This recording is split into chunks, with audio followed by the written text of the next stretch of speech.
ఒకసారి వచనం చదువుతున్నాను వినండి. ఆదికాండము 19వ అధ్యాయము 8వ వచనం. ఇదిగో పురుషుని కూడని 2 కుమార్తెలు నాకున్నారు. సెలవైతే వారిని మీ యొద్దకు వెలుపలకి తీసుకొని వచ్చేదను.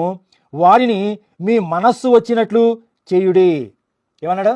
2 కూతుళ్ళు ఉన్నారు, వాళ్ళని పంపించేస్తాను. మీ మనసు ఏమనిపెత్తుండో అది చేయండి. అందుకే పనికిమాలి ఎదవన్నాను నేను. ఈ కొజ్జానా కొడుకు ఏమంటున్నాడో, నా కూతుళ్ళని పంపిస్తాను, నా కూతుళ్ళతో మీరు సెక్స్ చేయండి అంటున్నాడు. మనకండి ఇలాంటి ఎదవలంతా కూడా ఈ పుస్తకంలోనే కనపడతారు. ఇంకా ముందు చాలా మంది ఎదవలు కనపడతారు. ఆ ఎదవలందరినీ చూపించాను. ఈ పుస్తకంలో ఎలాంటి ఎదవలు ఉన్నారో వాళ్ళందరూ కూడా మీరు చూస్తారు.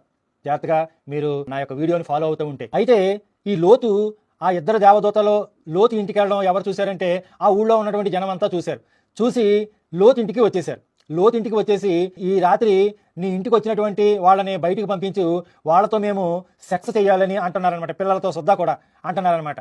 అంటుంటే ఈ లోతు ఏమంటున్నాడు? అలా కాదు అయ్యలారా, మీరు వాళ్ళని పాడు చేయటం నాకు ఇష్టం లేదు.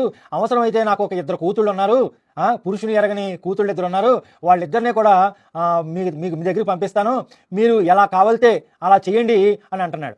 ఎవరో? లోతు. ఎంత ఎదవండి, ఎంత పనికిమాలిన ఎదవా లోతుగాడు. కూతుళ్ళని పంపిస్తానంటున్నాడు. ఏ కన్న తండ్రి అయినా కన్న బిడ్డల వైపు చూసాడనుకోండి, కత్తిచ్చుకుని నరికేయాలనుకుంటాడు. కానీ ఈ కొజ్జానా కొడుకు, ఈ లోతుగాడు ఏం చేస్తున్నాడు? నా కూతుళ్ళని పంపిస్తాను, మీరు రేపు చేస్తారో ఏం చేస్తారో మొత్తానికి మీ ఇష్టం వచ్చినట్టుగా చేసుకోండి అంటున్నాడండి ఈ పనికిమాలిన ఎదవా సన్నాసి. బైబుల్ అనం మనం దీన్ని.